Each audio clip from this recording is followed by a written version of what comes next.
that time of year.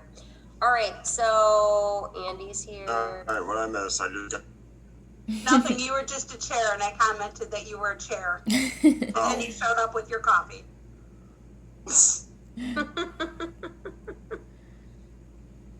All right, so who are we missing?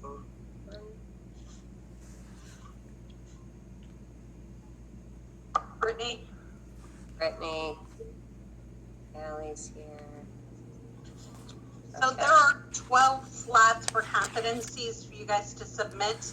If you need any additional slots, let me know, or just send me an email and I will open additional slots. But as of right now, I have 12 slots open for your competencies for this spring semester. Okay. So Brittany and Teresa. All right, well, we'll get the party started. Okay, so how are you feeling about both finals? Are you more worried about one than the other or equally worried? Demonte's saying yes. Which one, procedures or radio pharmacy? Maybe radio pharmacy, but also a little bit equal. Equal? Okay. Rachel? I would say radio pharmacy because Radio pharmacy? that math stuff drives me nuts. There's too much. Okay. Can't remember all of it, so Yeah, I get it. it's like you have to do it do the math homework over again to actually remember.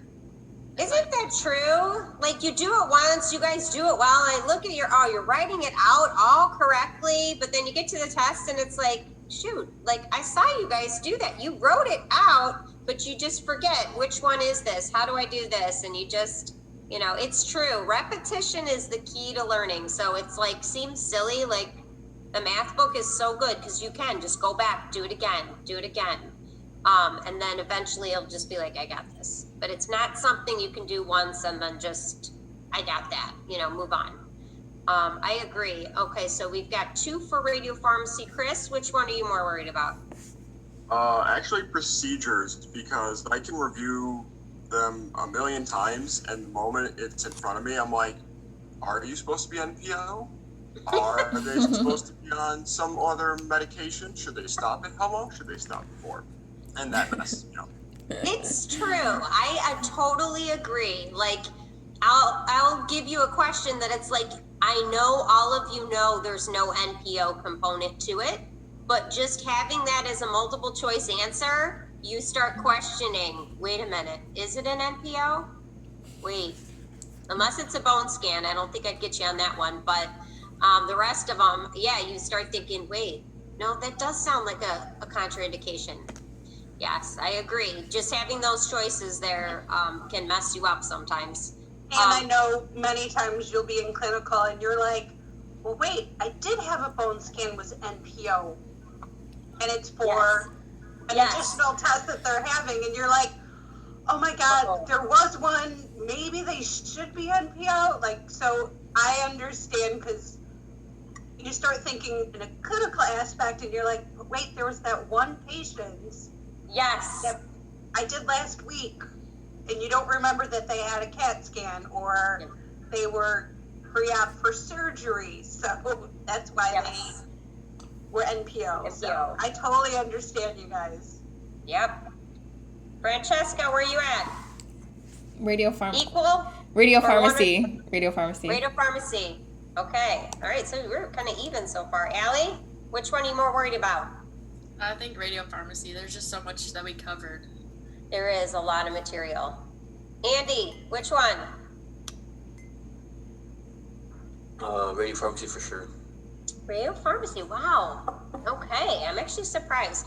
Okay. Well, I have reviews prepared for both. And we have time to do probably all of it.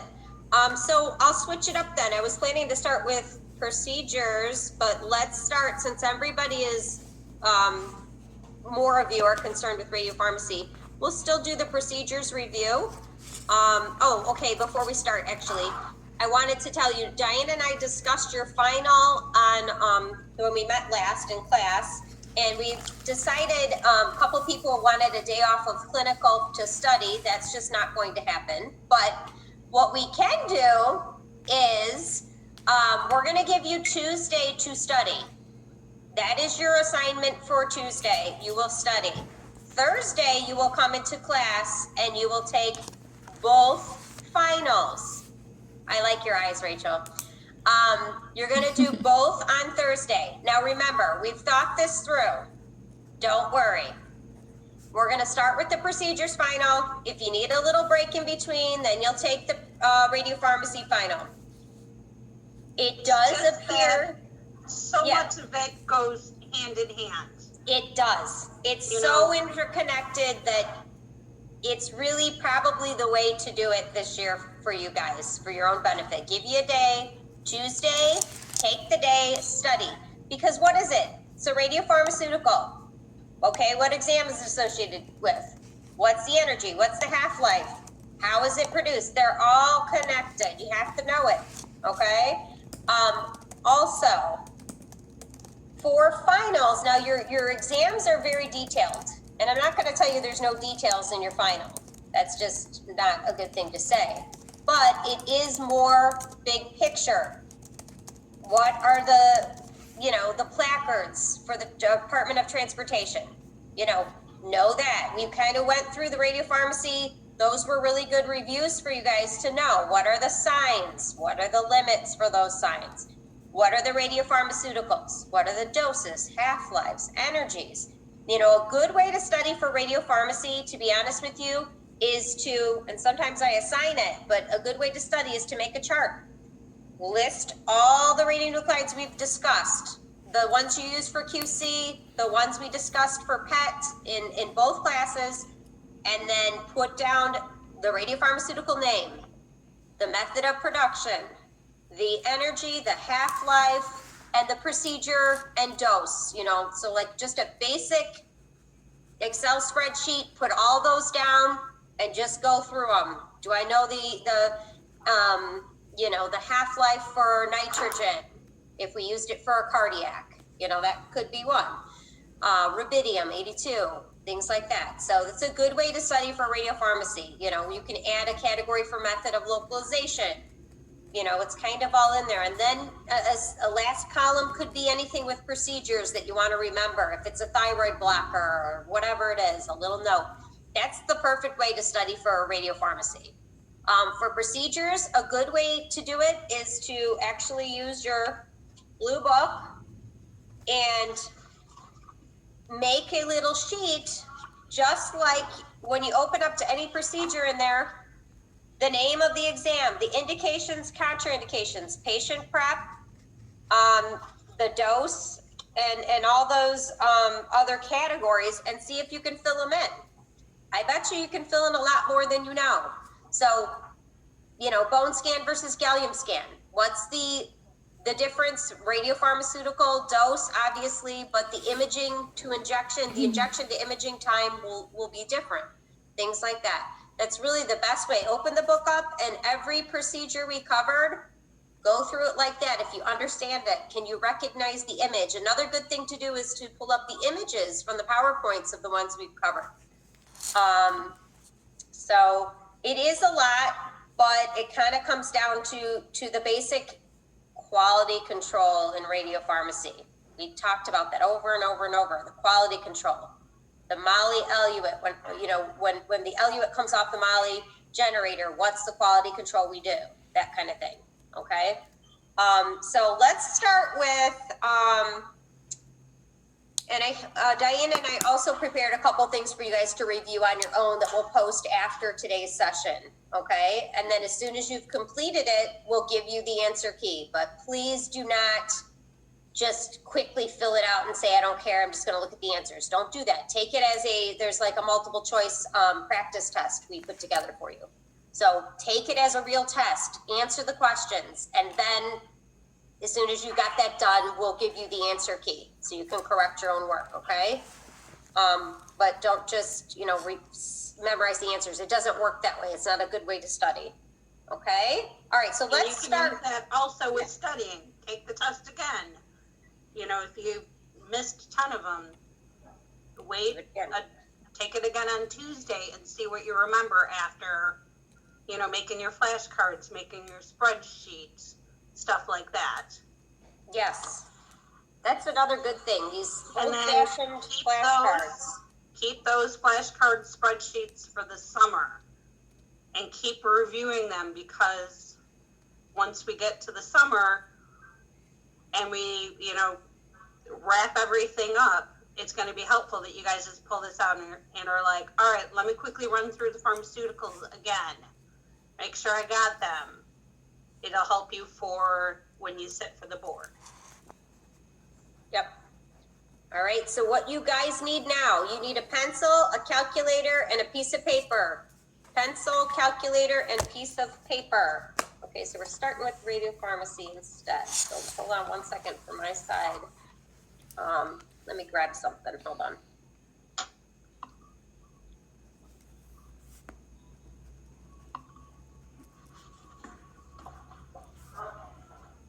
So Diane, on Yeah. Thursday for our finals, we are in person. We will be in person. We And will then are be we in going the back? CT room again. Okay. And then, 'cause I don't know if I missed it. I mean, are we using the computers to do a typical test as we would, or is this back to a physical paper test? Let me see. I think we're going to do it on the computer, but let me double check with Amy, because she and I were still kind of working on writing out the test, and I don't know if we're going to be able to then quickly put it onto the computer, or if we're just going to give you like a Scantron test. So Amy and I will let you know if it's going to be computer-based test or Scantron test on Thursday in person at the CT room. It's gonna be Scantron. All right, there you go. So we won't have time to put it on the computer. We're just gonna good old-fashioned Scantron test. Yeah, because Diane and I have modified it, and it's just the format's just gonna be easier, Scantron. Okay? All right, so we're gonna start with this one. I will send an update on Blackboard to remind everyone that both tests will be on Thursday. It will be a written Scantron, what you need to bring, and that we will be in the CT room. So look for an update probably later today or tomorrow.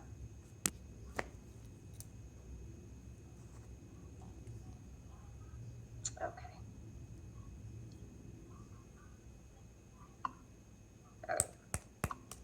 Okay, so we're going to, you guys, everyone got their calculator, pencil, paper?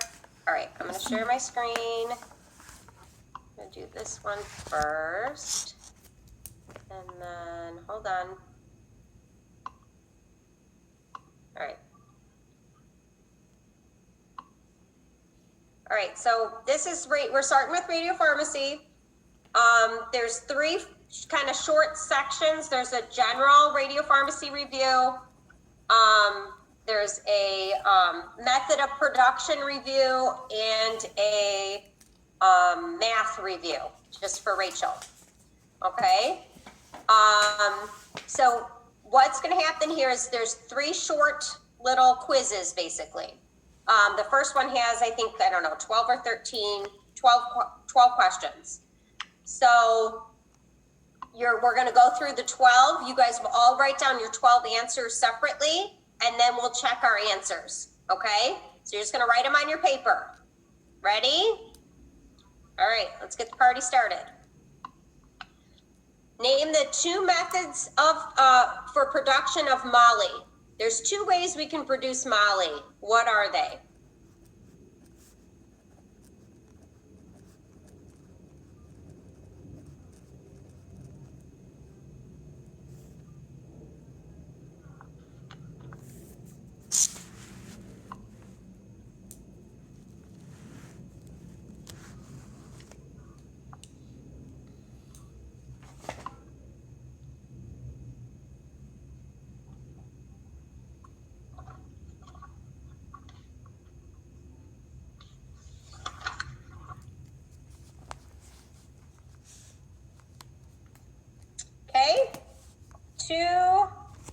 ways we can produce moly. We use one more commonly than the other. All right, let's move on to the next question. Okay, number 2. Name this equilibrium.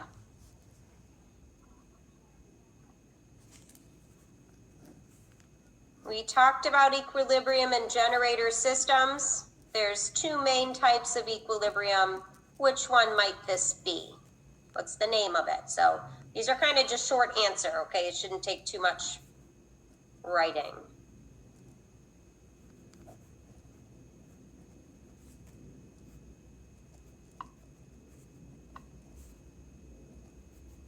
All right, so hopefully by now you have that written down.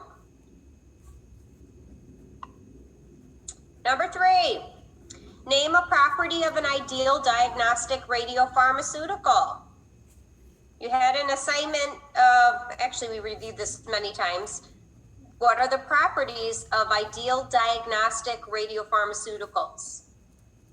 So I'm just asking you to name one. All of you might list something different. Okay?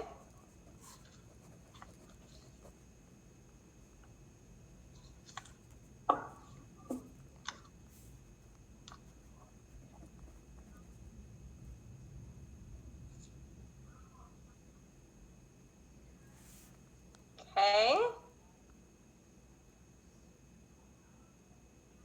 Number 4, name this method of localization. Blood imaging with technetium red blood cells, lung ventilation with the radioactive gas, cysternography with indium-111 DTPA, direct cystogram and gastric empty, solid and liquid phases. What is that method of localization called? Those are lots of examples. Oh, that's funny. I spelled cysternography wrong.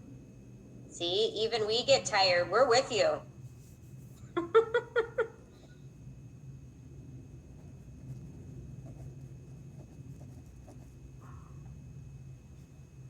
All right.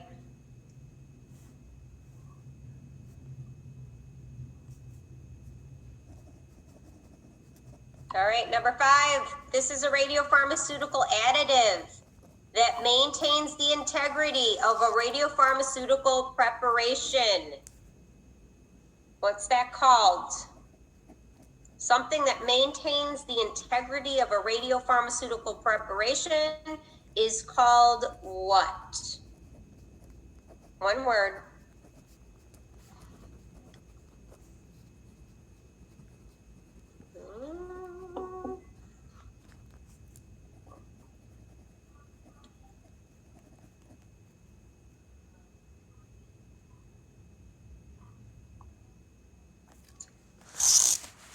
All right. Number 6, name this generator. We talked about 2 different types of generator systems. One has a higher efficiency. Which one is this one?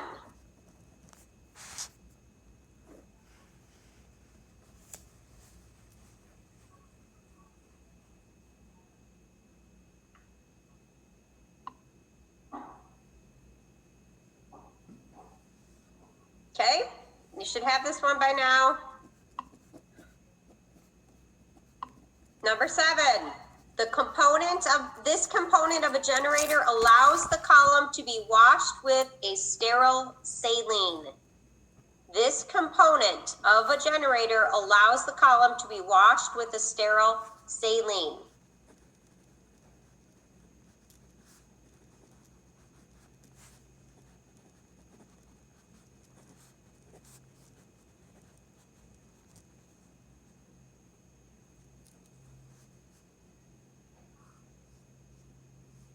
If you looked at the VRRAD, well, this was also in the PowerPoint, but if you looked at the VRRAD, you definitely look at this one.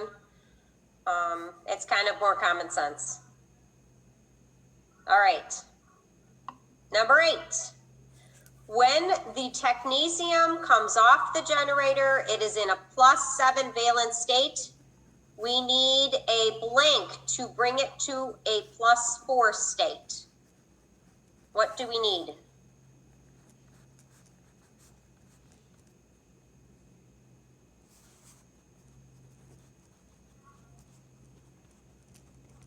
Okay.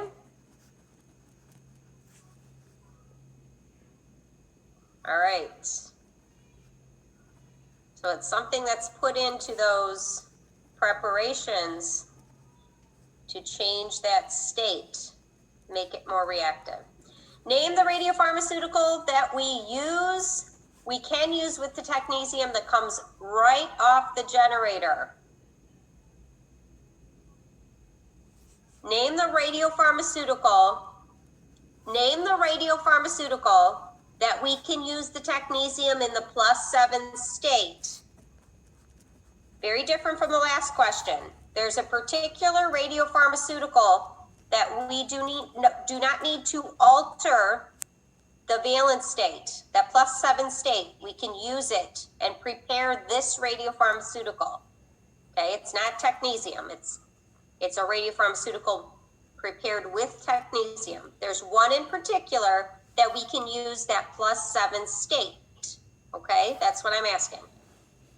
Name that one. Okay. All right. Number 10, how do we assess radiochemical impurity or purity? What's the name of the test that we use or the method that we use to assess radiochemical impurity?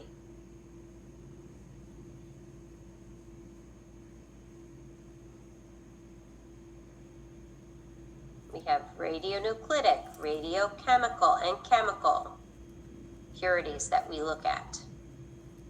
Okay? Number 11, name this method of localization. Thyroid uptake of iodine, cardiac uptake with thallium-201 and rubidium-82, renal imaging with mag-3, brain localization with Ceratec and Neurolite.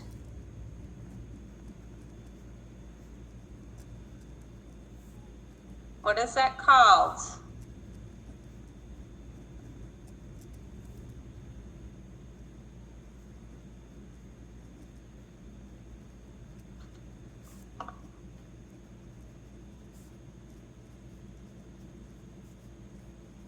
Okay. Number 12, this is the last one for this section. The molybdenum technetium generator uses a column made of what material? What material is that? What type of column is that?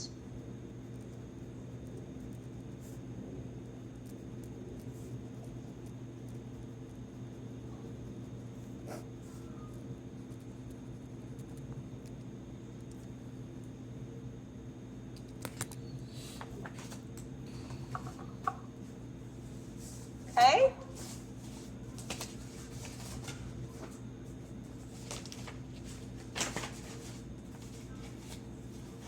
All right, everybody ready? All right, go ahead and check your answers. Go ahead and check your answers. So the first one, we can get moly from reactor. We have reactor moly and fission moly.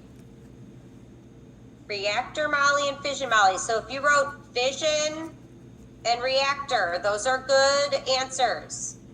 And this will be posted after, okay? So you'll be able to review this again. The second one, the equilibrium. Did everyone get transient? You remember that? Transient. Good. Remember, technetium starts with a T, so it's transient.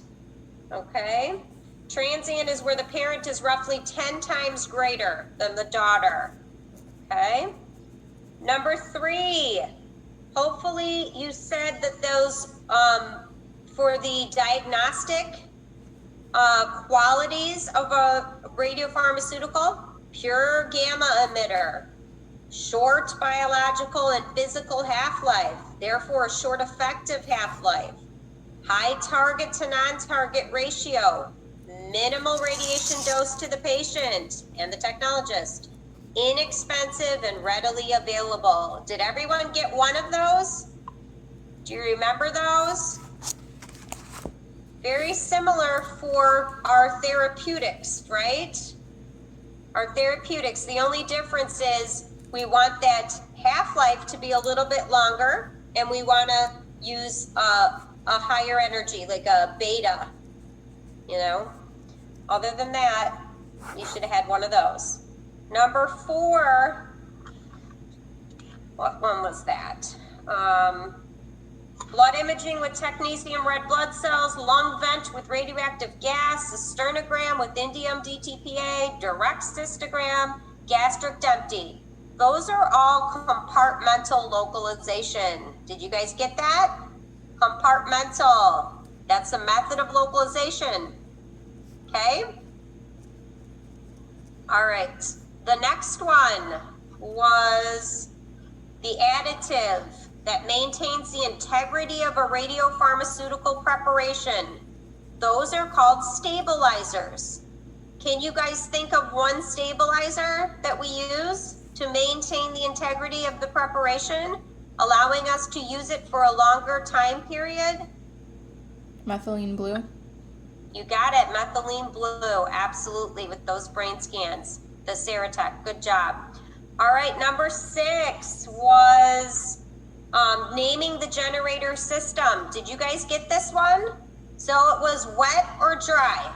If you're given an image and it shows the, let's go back to it. If it shows the internal, the saline reservoir, if it's showing that it has a reservoir of saline, if it's giving you the picture with the saline attached directly to it, that's a wet system. So it remains wet. If it doesn't show that, it's a dry, okay? So that everything would be pulled through the column and it has a higher efficiency. The dry system has a higher efficiency. The wet is not as commonly used, okay? Because things remain on that column. So if it's showing that saline with it inside the reservoir, then it's the wet. That was the wet. So go back and look at the picture on the PowerPoint, wet versus dry, so you can recognize the difference between the two.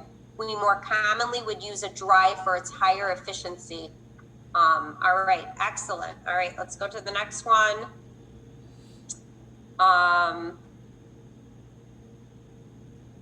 This component of a generator allows the column to be washed with a sterile saline. What'd you guys put on this one? How do we wash it with the saline? This is such a silly answer. They just use it, it's a tubing. There's a tubing inside there that allows it to be washed with the saline. It's a tubing, okay?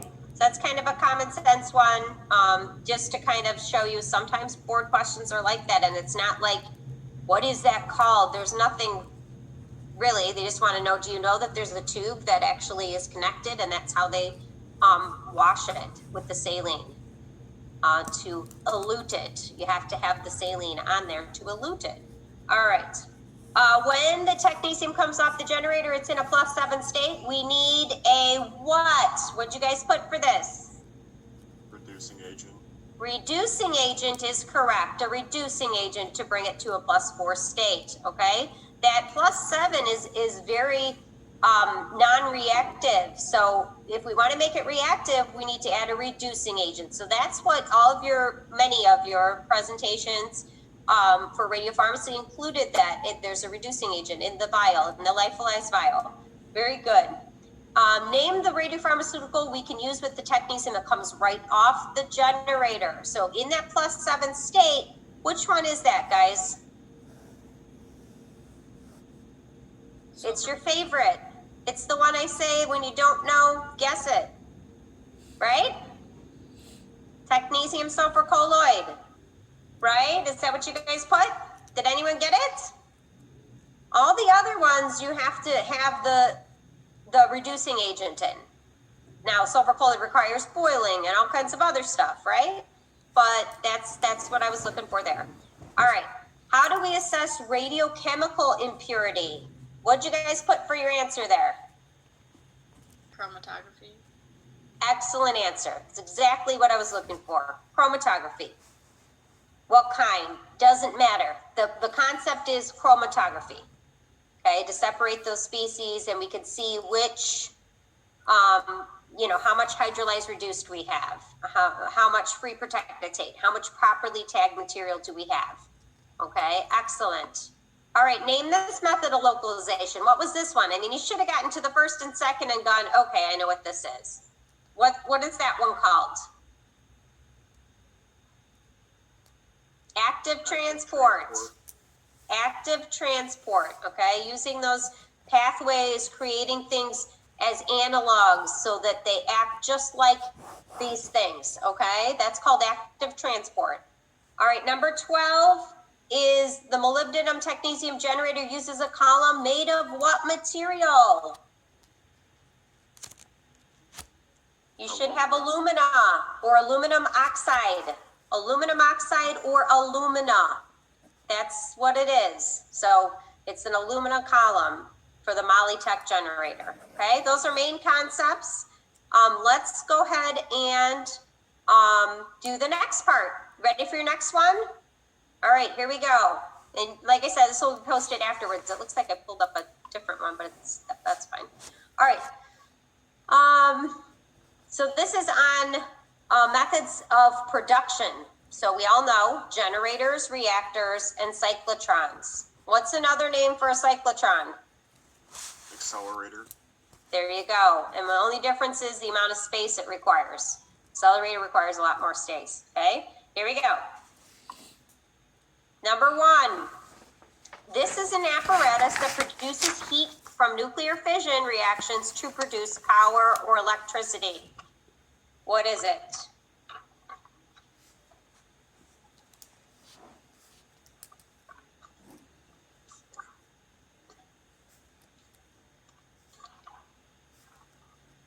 Okay, that's number 1. Myself organized here, pack it out. All right, next. A cyclotron is designed to accelerate the particles in a spiral path inside 2 semicircular flat evacuated metallic cylinders, which are called what?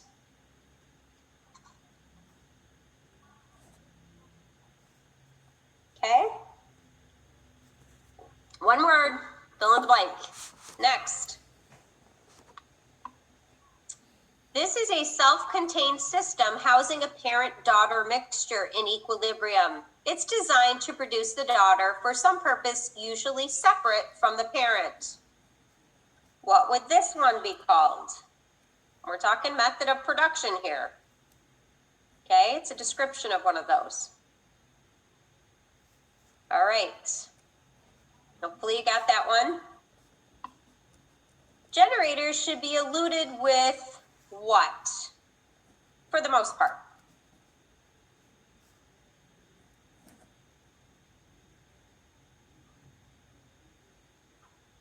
Okay.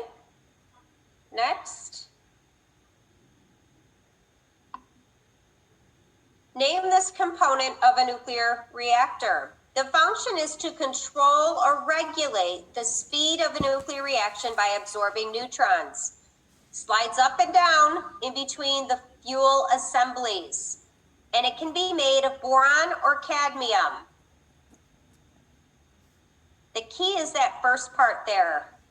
It's a part of a nuclear reactor, and it is to control or regulate the speed of the reaction. How do they control it? So it's a part of it. Okay, how do they control it? From going out of control. That's not good. All right. What slows down? Number 6, what slows down the energy of neutrons that are produced by fission to allow chain reactions to occur? What is the component that slows down the energy of the neutrons that are produced by fission to allow chain reactions to occur? These are big picture kind of items.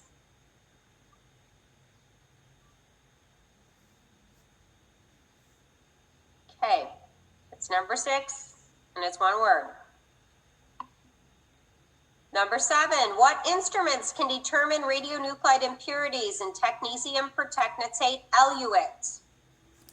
What instruments can determine radionuclide impurities in technetium pertechnetate eluate?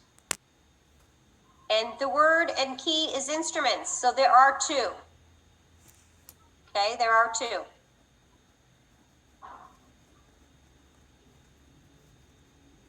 All right, number 8. In cyclotrons, the Ds are located between the poles of 2 large blank that create magnetic fields. In cyclotrons, the Ds are located between the poles of 2 large blank that create magnetic fields.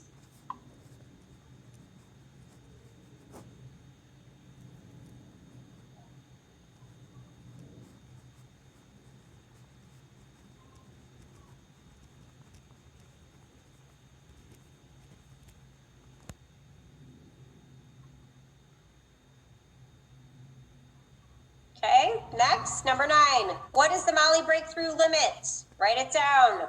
What is the Molly breakthrough limit?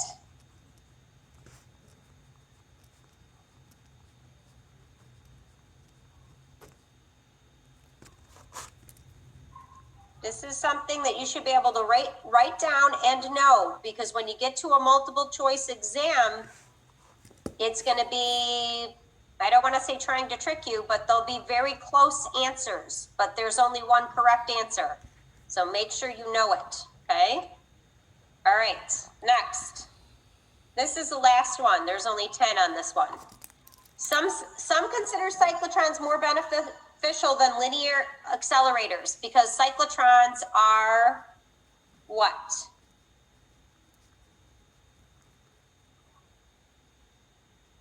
It's not really a question. It's a question, but it ends in a period. Some consider cyclotrons more beneficial than linear accelerators because cyclotrons are what? All right. Let's go back through. All right. Number 1. This apparatus that produces heat from nuclear fission reactions to produce power or electricity. We're talking about method of production. The slide title had 3 choices on it: generators, reactors, and cyclotrons.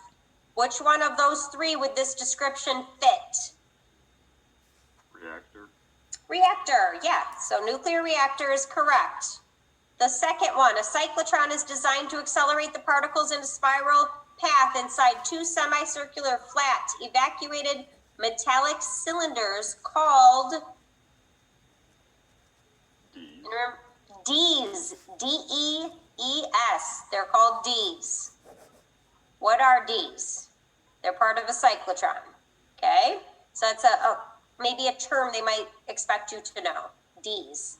And I think we discussed that one, well, in PowerPoints and all of that, and Dr. Karish, but also Brittany went through that in her presentation. All right, number 3, this is a self-contained system housing a parent-daughter mixture in equilibrium designed to produce the daughter for some purpose, usually separate from the parent. Hopefully you've got that one easy peasy. That is called a generator, right? Everyone got that one? That's the definition of a generator. Good. Next one, generators should be eluded with. What did you guys put on that one? Saline. Saline, okay. And even more specific, because the board questions, they'll give you different percentages of saline. What is the normal saline that we use? 0.9%. 0.9%. 0.9% saline solution, sodium chloride. Make sure you know that, because they'll put 9% or they'll put 0.7%. Okay? 0.9%. Excellent. Number 5, name this component. So this component of a nuclear reactor's functions to control and regulate the speed of a nuclear reaction by absorbing neutrons. The key was control. Did anyone get this one? Control rods? Control rods is correct. Absolutely. Fantastic. Yep, the control rods. Okay. What slows down the energy of neutrons that are produced by fission to allow chain reactions to occur? Anyone get that word? Those are called moderators. Moderators. Number 6 is moderators. Okay.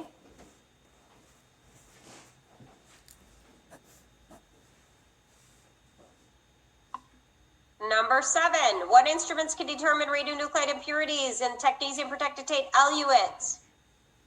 What's this one? Dose calibrator and multi-channel analyzer. Perfect. At this point, you should be able to say those right out of the gate. Yes, I could do the Molly Shield method in the dose calibrator, or I also could assess it using a multi-channel analyzer. They also might call it gamma spectroscopy. So doing a gamma spectrum, we can also do that, but that's using the multi-channel analyzer. That's what you're doing with it. You're looking at the spectrum. Where do the counts accumulate? Is it Molly? Is it I-131? Where is that? That's how we do, when we do a wipe test around the department. We don't know what we spilled. So we open up the window, make it a wide window. Wherever the counts accumulate, it'll tell us what we spilled. It was technetium. It was thallium. Okay? It was gallium.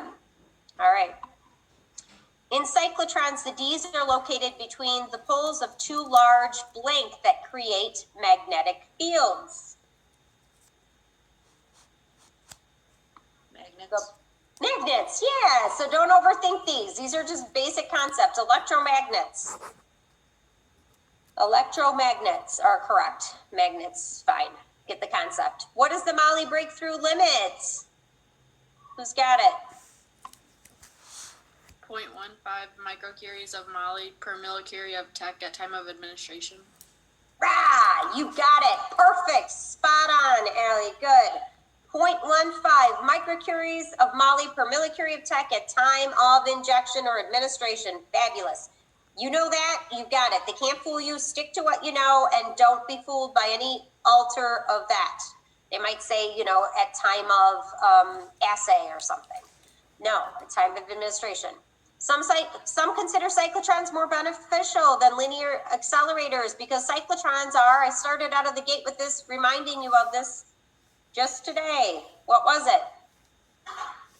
They're smaller. They're smaller, physically smaller in size. Physically smaller in size, don't require as much space. 100%. Good. Nice job. All right. So again, we'll post this when we're done. Math. All right. Next section's the third part to the radiopharmacy, this particular review. All right. This is Rachel's favorite part. Okay. Yes. You love it, Rachel. Yes. All right. So a 2.5 Curie is calibrated at noon on Tuesday. So it's a Molly generator with 2.5 Curies. It's eluted the next day, Wednesday, 6 a.m. with a 79% elution efficiency. What is the activity of the protectanate eluted? I gave you the Molly decay, and I gave you the tech to Molly ratio. See if you can do it.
Okay, do you guys got it?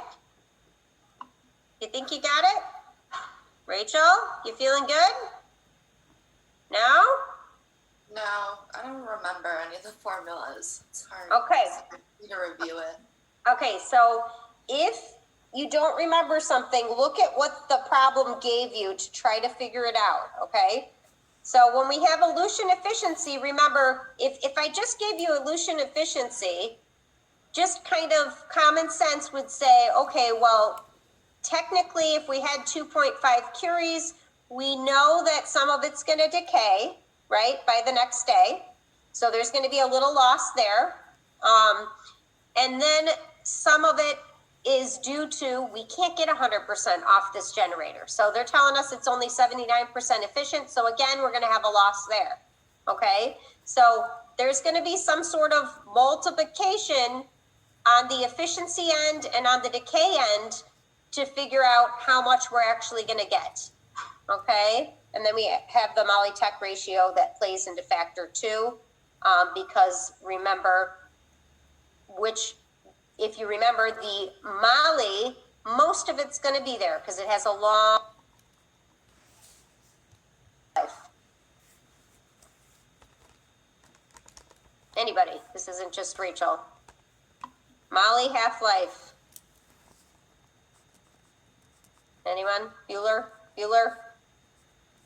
67 hours, right? And then the technesium, that decays much more rapidly. So after a day, you've got hardly any technesium left, but you've got most of the Molly left, right? It's kind of how it works. Good. All right, so we'll go through this one and see if you could get it by the multiplication process. It's really just multiplication, okay? All right, let's do the next one. If a Molly-Tech generator is estimated to contain 268 millicuries of technetium, but 200 millicuries are eluted, what is the elution efficiency? Very similar.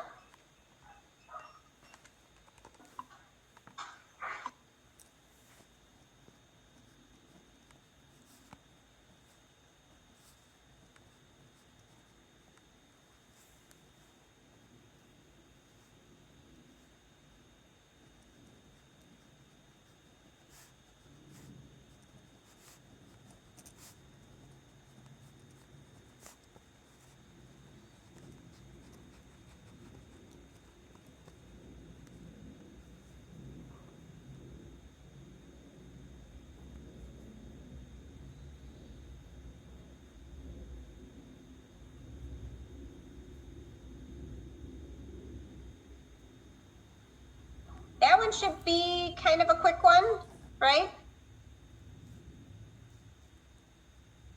There's this much on it, but we only got this much. Basic algebra on this one. Did everyone get this? I'll give you another minute.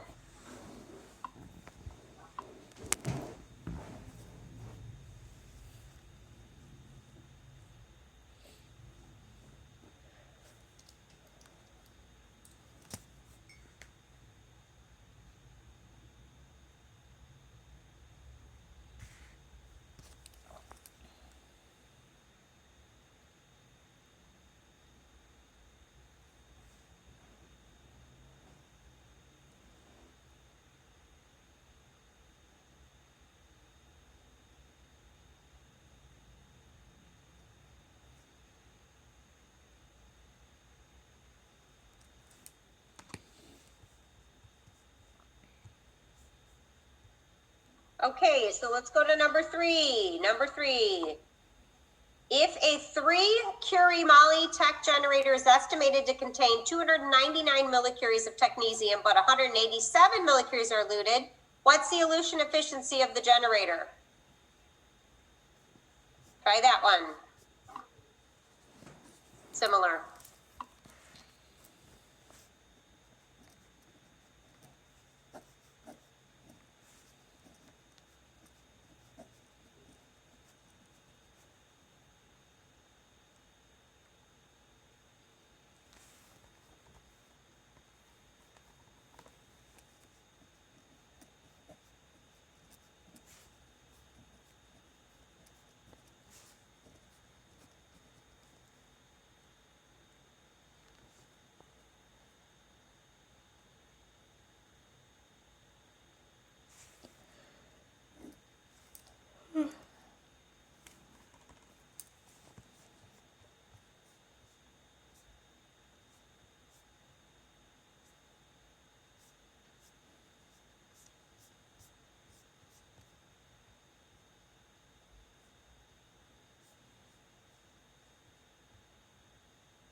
Ready for the next one?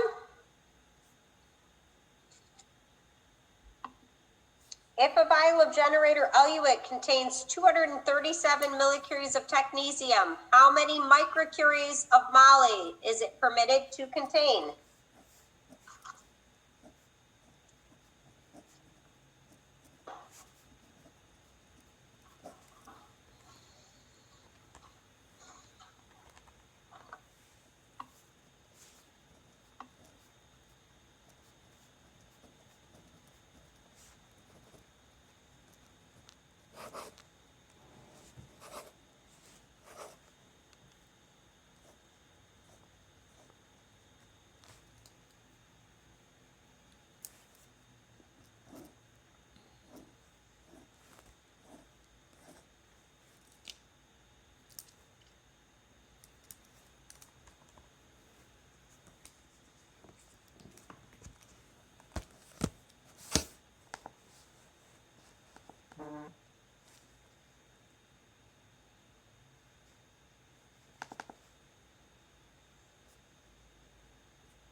All right, let's move to the next one.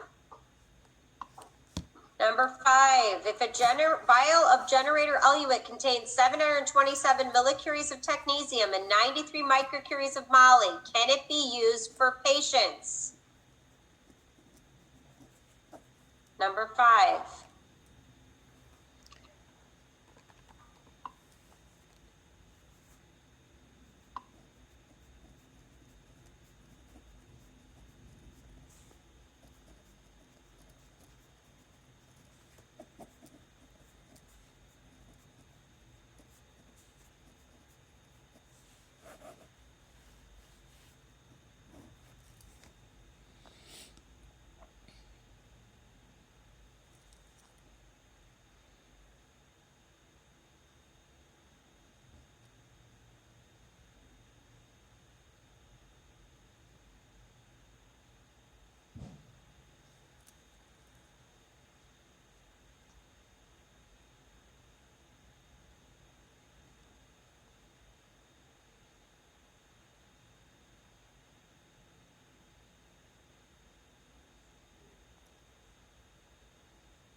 All right, let's move to the next one. Did you guys get this one? Yeah? Good. All right, let's move to the next one. Number 6, a vial of MDP contains 190 millicuries and 5 ml. What volume is required for 25 millicuries? You guys got this.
All right, you should be done with this one by now. These should be easy peasy. All right, number 7.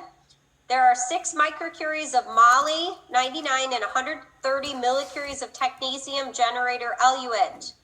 When will, the dose solution expire? And there's your hint.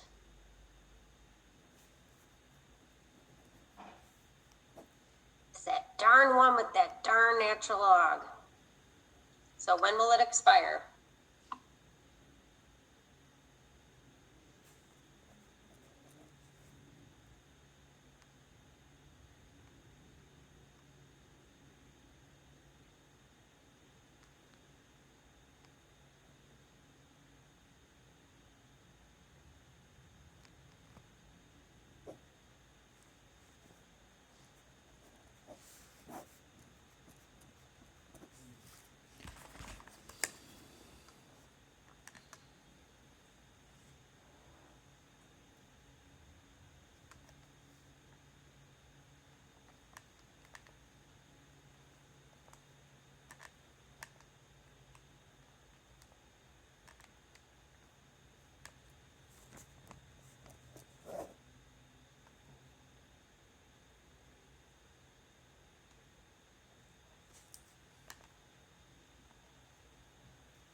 All right, let's go to the next one. Number 8, calculate the percent purity of an MDP kit. The technetium MDP remains at the point of origin, and the technetium pertechnetate, so that's the free tech migrates to the solvent front. So the tagged MDP remains at the origin, and the free tech migrates to the solvent front. The strip has been measured in a well counter, and here's the counts. Okay, SF meaning solvent front, and O meaning origin. These are the counts per minute, and this is the background. So calculate the percent purity of this sample.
Okay, you should have this one by now. It's just a single one. Number 9, to determine the technetium protectate content in the technetium GH blue septate, Wattman 31 ET paper is developed with acetone. So instead of saline, we're using acetone here. The protectate will migrate while the GH, technetium tag GH, remains stationary. What is the percent protectate impurity in this kit? Okay, that's the only information you're given.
Hey, this one should be pretty quick, pretty straightforward. You should be done.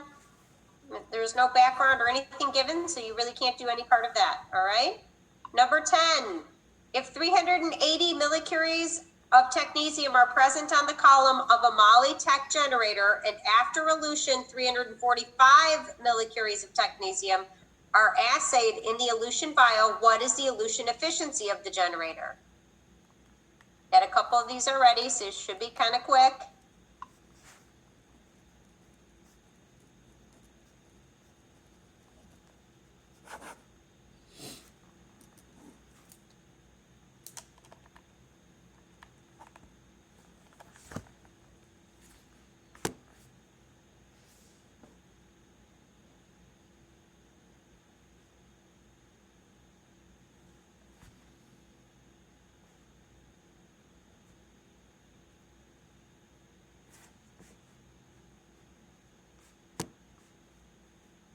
Everybody done? This one's kind of lickety split. All right. Number 11, a vial of MAA has 40 millicuries at 9 a.m. What is the approximate activity at 12? The decay factor is given here, 0.707.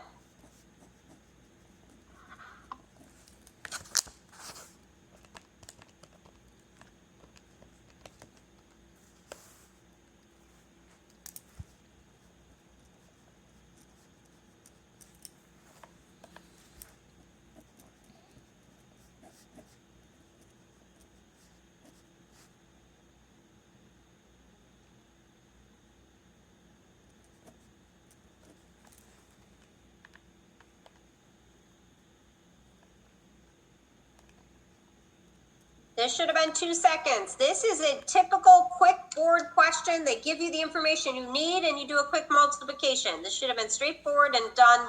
Boom. All right, next one. Number 12, an ITLC of the technetium MDP sample was made with ITLC SG paper. What is ITLC SG paper? What do those words mean?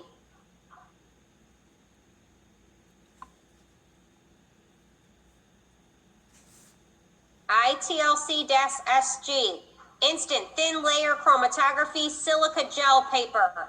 So as we went through the radiopharmaceutical presentations, you need specific systems for certain ones. Don't get tripped up on it. It doesn't mean anything. It's the particular type of system that needs to be used. It's the paper, okay? And it's using the acetone, all right?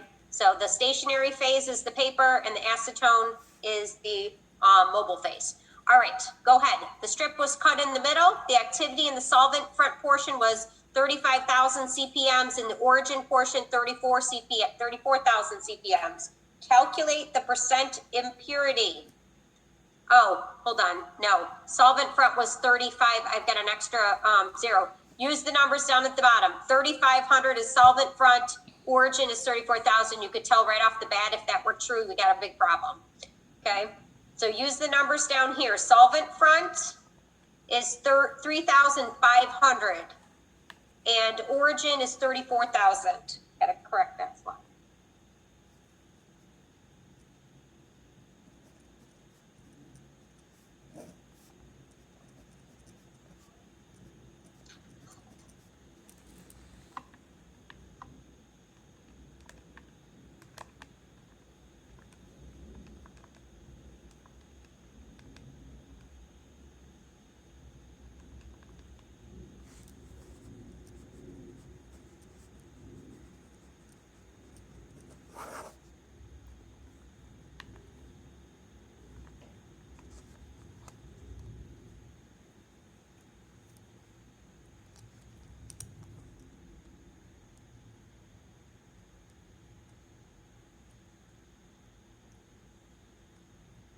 Okay, you should have this one by now. Again, very straightforward. Nobody's giving you any background or any extra work to do.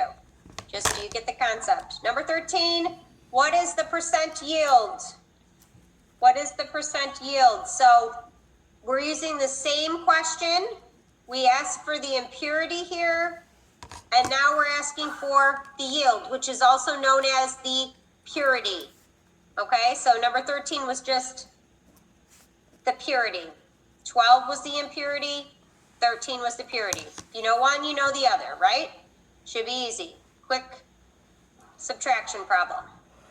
Okay? All right. So, these answers are going to be posted online. For extra credit to be added to your radiopharmacy final, if you would like. It's optional. It's called extra credit. Some of these I know you guys got super easy, right? Some of them were like, oh my gosh, yes, let's move. Come on. Others might have thrown you off a bit, but these are very reflective of the final exam questions, the things you need to know. If you want extra credit, send out an email with the title extra credit and scan how you arrived at your answers. You have the answers. This will make you sit down and work through the ones you don't know, okay? Send it to Diane and include Diane and myself and put radio pharmacy extra credit on it. Show us your work on these and it's going to help you prepare for the exam. You have the answers. You can check your answers. If you think one's wrong and you got it right, let us know. Okay? All right, so that's your extra credit on this one. That was that last slide. This will be posted after class. All right, let's move on to our next review. Give me 1 second.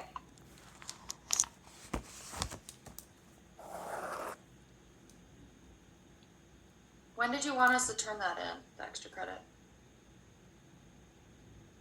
Anytime before the test is fine. Anytime before the test. But if you have a question on one of them, like you just can't get number 3, please let us know so we can work you through that, help you walk through how you do that one. Okay, so let us know if you're having trouble on one particular one or 2 or 3 or all. All right, anytime before that we start the final, you can get that extra credit, okay?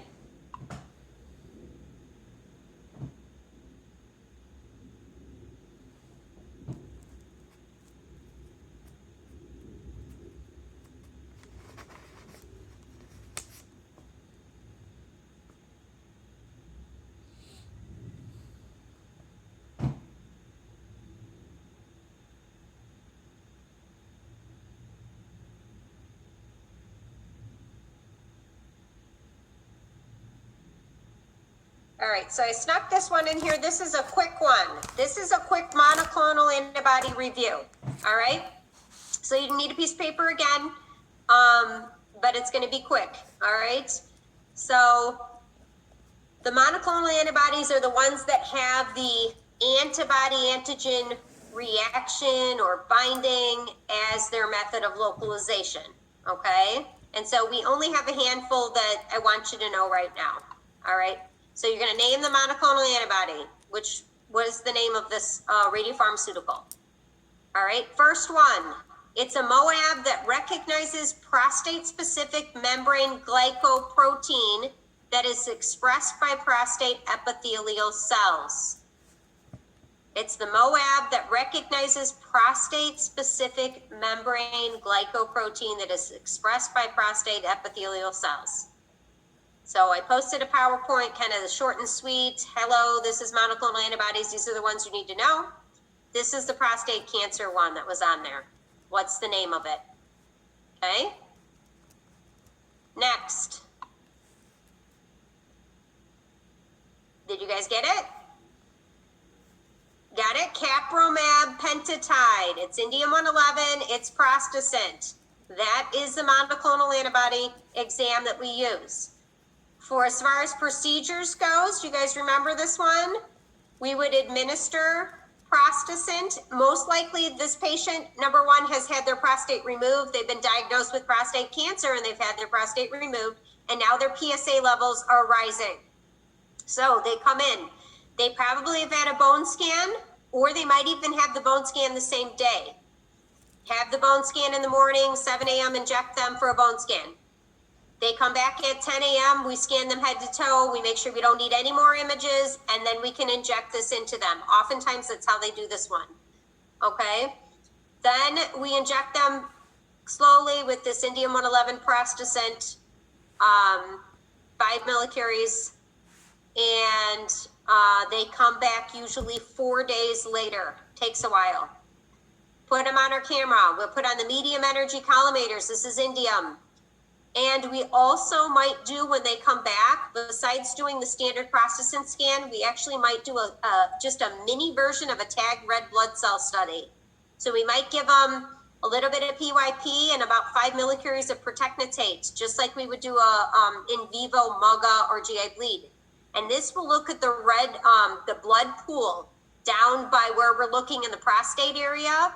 It can be confusing as to what is normal vasculature and blood pool. So oftentimes we'll do a combined study with this one.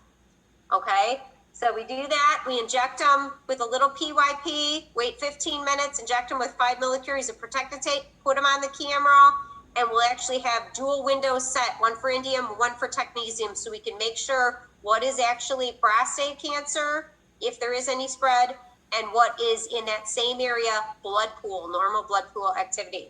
Okay. And then we would scan them head to toe, whole body, medium energy collimators on there, whole body head to toe.